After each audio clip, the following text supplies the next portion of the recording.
बात करने के लिए लॉगिन करें www.astrotak.com। देखिए, नवरात्रि केवल व्रत और उपवास का पर्व नहीं है।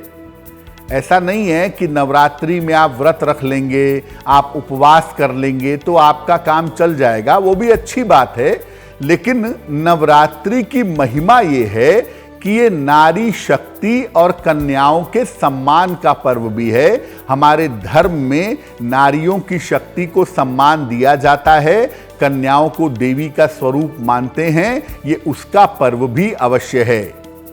इसलिए नवरात्रि में कुंवारी कन्याओं को पूजने और भोजन कराने की परंपरा भी पाई जाती है। हम ऐसा मानते हैं कि नवरात्रि में जो कन्याएं होती हैं वो स्वयं देवी का स्वरूप हैं, इसलिए देवी का स्वरूप मान करके हम उनकी पूजा करते हैं।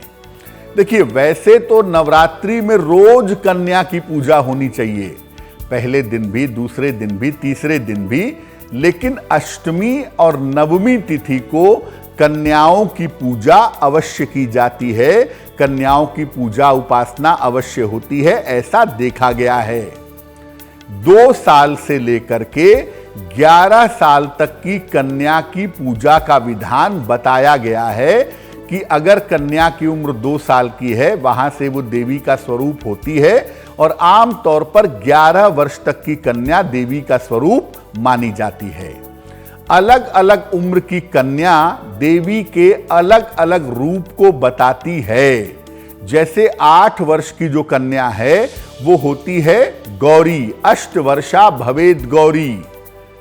अलग अलग दुर्गा, सांभवी, कल्याणी, गौरी, अलग अलग उम्र में कन्याओं का अलग अलग स्वरूप होता है, लेकिन हर उम्र में वो देवी का एक स्वरूप मानी जाती हैं और उनको घर बुला करके विधिवत उनको आसन पर बैठा करके उनकी पूजा की जाती है, उनके चरण धुलाए जाते हैं, उन्हें श्रद्धा पूर्वक सात्विक भोजन करवाया जाता है, उन्हें दान किया जाता है और उनके चरण छू करके आशीर्वाद लिए जाते हैं। ये कन्या पूजन की परंपरा है। कन्या पूजन में जाति का, धर्म का विचार नहीं होता है। हम हर बालिका को देवी का स्वरूप मान करके उनकी पूजा करके उनका आशीर्वाद लेते हैं और वास्तव में कन्या पूजन करने से ही नवरात्रि अपने आप में संपूर्ण होती है। अब अष्टमी तिथि पर जैसे आपको पहले बताया था कि आप माता गौरी की पूजा करेंगे या करेंगी, विशेष मंत्र का जप करेंगी। अब कौन से हैं वो मंत्र?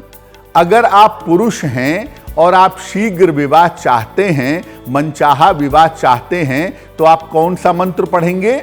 स्क्रीन पर देखिए मंत्र है ओम ह्रीं गौर्ये नमः।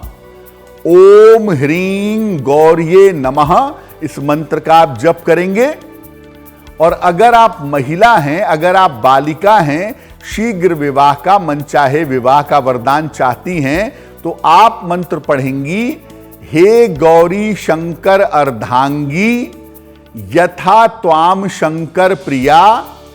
हे गौरी शंकर अर्धांगी यथा त्वाम शंकर प्रिया तथा माम कुरु कल्याणी, तथा माम कुरु कल्याणी कांत कांता सुदुर्लभाम, कांत कांता सुदुर्लभाम।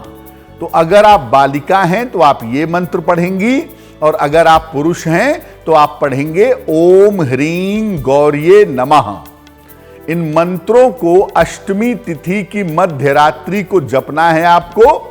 कम से कम 3 माला या 11 माला इन मंत्रों का जप करिए। मंत्र का जप करेंगे रुद्राक्ष की माला से या लाल चंदन की माला से, और मंत्र का जप करने के बाद ये प्रार्थना करेंगे कि आपका विवाह जल्दी से जल्दी संपन्न हो जाए।